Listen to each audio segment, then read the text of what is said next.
What's going on, folks? Ted from Immersion here. I have another DM's Guild review slash product to show you here, and it is thematic as Halloween is only 10 days away, and I will be bringing to you 13 Horrors of Halloween. So if we go ahead and take a look right here, it is on the DM's Guild.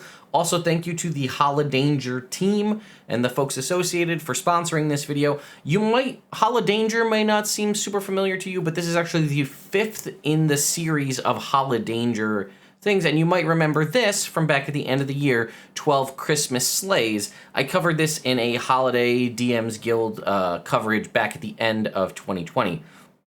So again, this is the 5th in the series, which you can pick up, as you can see right here, for $4.95, or you can also pick up the Holidanger bundle, which is on sale, which will get you all of the products they put out so far, including 12 Christmas Sleighs, but also 12 Monsters of Midsummer, 10 Hazards of Love, and 10 Foolish Foes.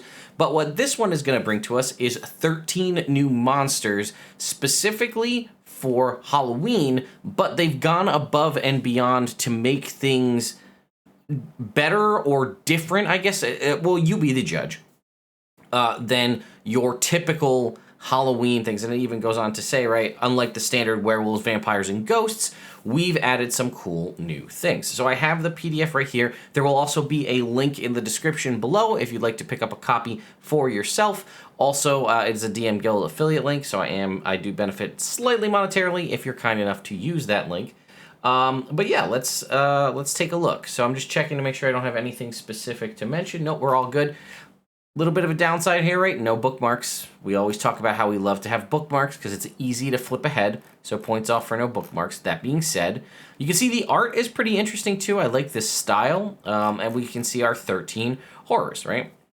Some of these you'll recognize. Some of them are play on words or allusions to something. I say the Dullahan, the Gashadokoro, I think is how you say it. Giant Blob, Godrago, Infortunia, the Moon, Night Terror, Nukalavi, I think. Pantomime Horse, which is hilarious. The Pumpkin, Spindleman, Stingy Jack, and Waxworks, right? So some of these we can talk about right off the gate, right? Spindleman is Slenderman. The Giant Blob is the Blob from either the 50s movie or the 80s movie, The Blob. Godrago is Godzilla, and so on.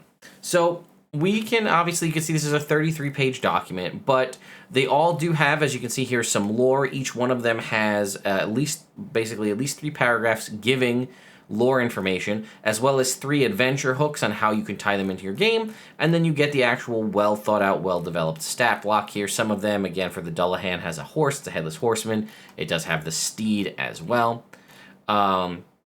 And they do have some interesting and unique lore associated with them. So I am going to scroll down. The Giant Blob was one. I was absolutely terrified of this movie as a child. So let's review it in the Dungeons & Dragons sense. So, Terror from Beyond, a gruesome pink pile of ooze. The Giant Blob's origins are a mystery. Some say it came from the heavens, crashing into the ground along with a falling star. Again, the Blob. I guess spoilers for the movie The Blob.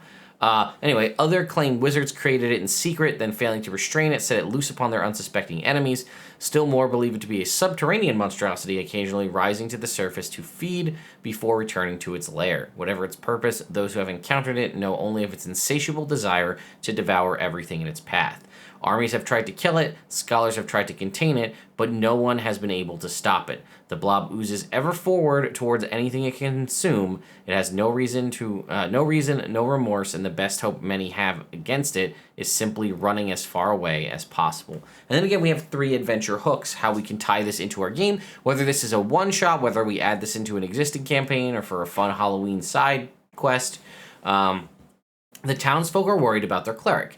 He's been delivering increasingly worrisome sermons about the end of days. Oddly enough, the sermons started right after the same time folks saw a shooting star fall into the woods outside of town. Again, that's the early part of the movie theme of the Blob, is it's a meteor that crashes into the ground and brings the Blob with it. The mayor and others implore you to investigate the fallen star and see if it's related to the preacher's growing agitation. You must work quickly as more villagers are beginning to succumb to this corruption. The water in the hot springs of a famous spa has turned bright pink and is causing unrelenting sores to appear on the bathers. The healers in the nearby spot are stumped, but say the waters have simply bubbled up from below ground for years. Something down there must be causing it to turn noxious. You are asked by the spot owner to investigate why. And then a small fishing village practically disappears overnight. A caravan of traders and merchants showed up and found the whole town covered in a thin, viscous film.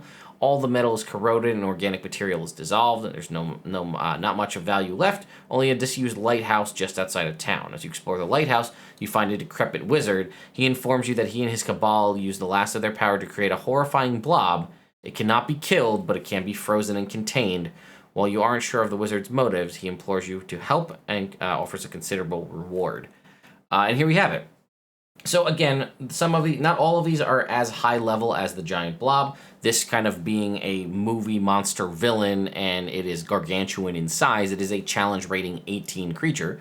But either way, I think it's awesome. So let's take a look at it, right? 310 hit points. It's a monster. It's supposed to be resistant to acid and fire, immune to poison, and pretty much all of the conditions, as it doesn't have sight, really.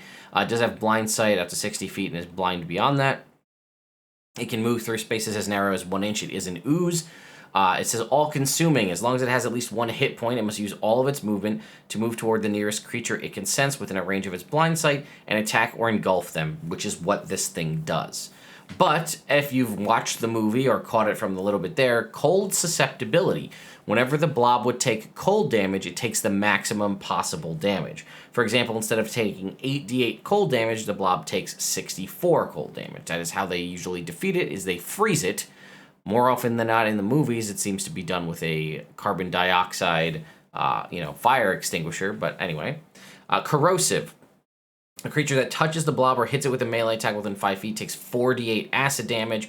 Any non-magical weapon made of metal or wood begins to corrode, taking a -1 penalty. After that penalty drops to -3, it's destroyed. Non-magical ammunition made of metal or wood that hits it is destroyed immediately. And in addition, the blob can eat through 2-inch thick non-magical wood or metal in 1 round. Just work its way through stuff. Immortal and unfathomable. The blob cannot be killed outright. When the blob reaches 0 hit points, it reverts to a liquid state, becoming incapacitated and unable to move until it regains all of its hit points. Every hour, it regains 20 hit points. If it takes cold damage, it cannot regain hit points in this way for an hour. Again, this might not, for people who are unfamiliar with the movies and things like that, that might seem a little insane, but that's what it was. Basically, they freeze it, and then they drive it, fly it to Antarctica and leave it in the cold tundra where it can't cause any harm. Legendary resistance 3 times a day. 2 attacks with its pseudopods, which have 10-foot reach and do 8d8 plus 7 acid damage. And then obviously its big thing here is engulf. It moves up to its speed while doing so, which is 10 feet and 10 feet climb. So it's not very fast, but it is all-consuming.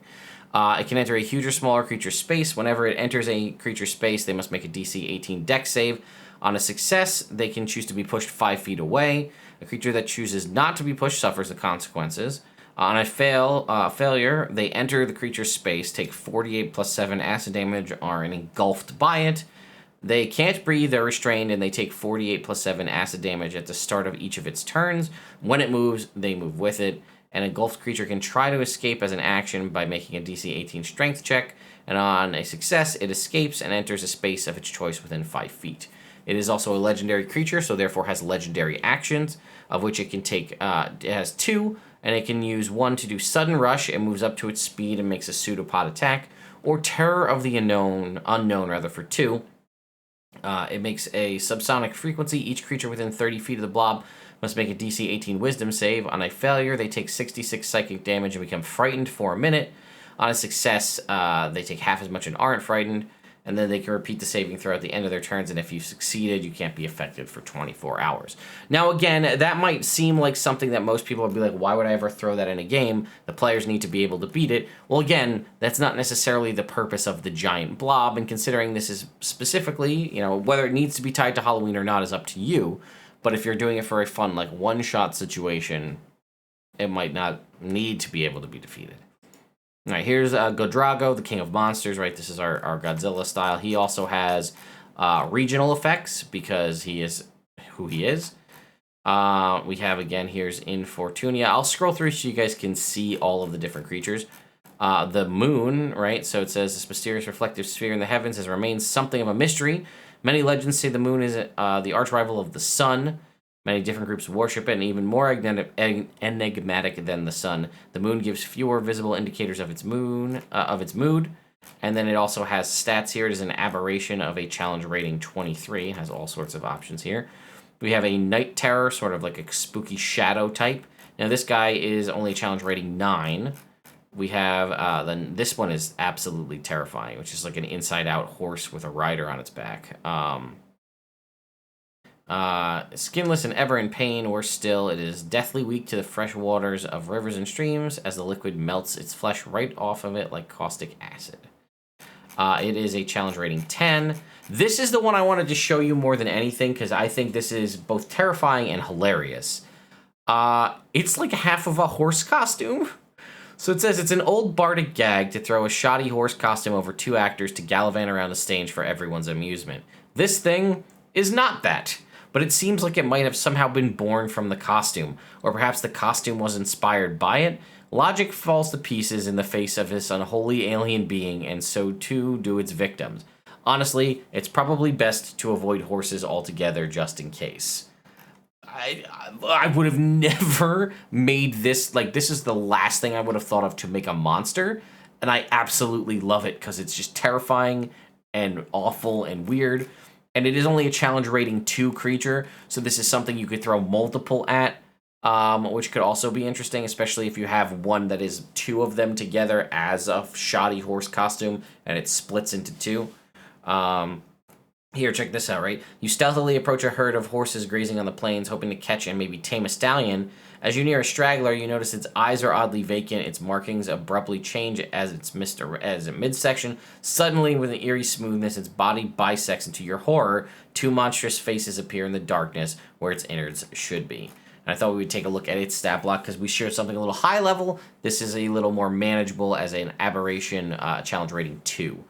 Nothing too crazy. Up front does have a 60-foot movement speed, but false appearance. It is indistinguishable, similar to a mimic from a regular horse when the 2 halves are together.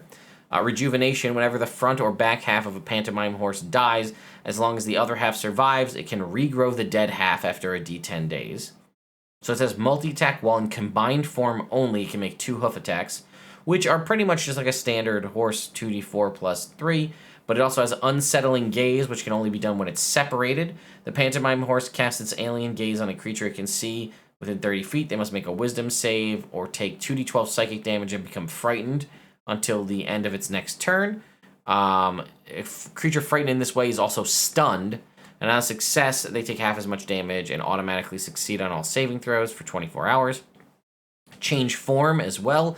The pantomime horse can use its bonus action to split itself into a separate form, a front half and a back half. Both halves are separate medium creatures, but they share its statistics. When it splits, the horse divides its hit point, maximum, and current hit points between its front and back half, and its back half equally.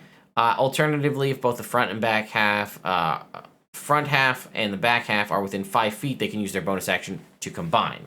When they fuse, they combine their hit point total. And then it has bisect once per day. The pantomime horse focuses its unearthly power on a creature it can see within 30 feet. That creature must make a DC 13 con save or be magically bisected at the waist. The bisection is harmless and instead creates a perfectly smooth cut that separates the creature into 2 halves, showing only inky blackness where their innards should be visible. While bisected, both halves of the creature are treated as separate creatures but maintain a single pool of hit points.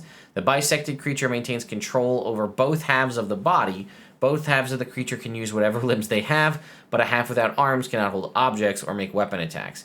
A half without legs is prone, and a half without a head has no senses. A source of magical healing, such as remove curse or greater magic cast on both halves while they are within 5 feet, rejoins them harmlessly, ending the effect.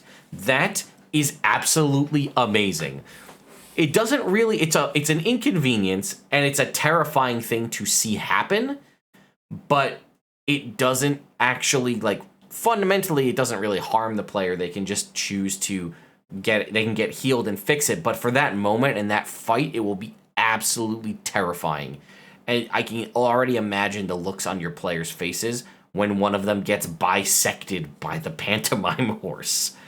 I mean, that's a perfect Halloween enemy, but it could be for use in your Ravenloft campaign or any kind of spooky horror game. this would fit in just fine. We have the pumpkin. They're just sort of like pumpkin, little squishy people. They're not too strong. We can see an 8th and challenge rating 1. The pumpkin obviously is challenge rating 5. Here is Spindle Man, which is essentially Slender Man. And then we have Stingy Jack here as well. Sort of a spooky, it says, most notorious among those duped by Stingy Jack was the Lord of the Ninth, Asmodeus himself, who was tricked into owing him a favor. So this is sort of a deal maker style character. And then we have Waxworks, right? So like living wax statues and things along those lines. So, and then an animated puppet here at the end. And then we have a little promo here for the Holidanger monster bundle.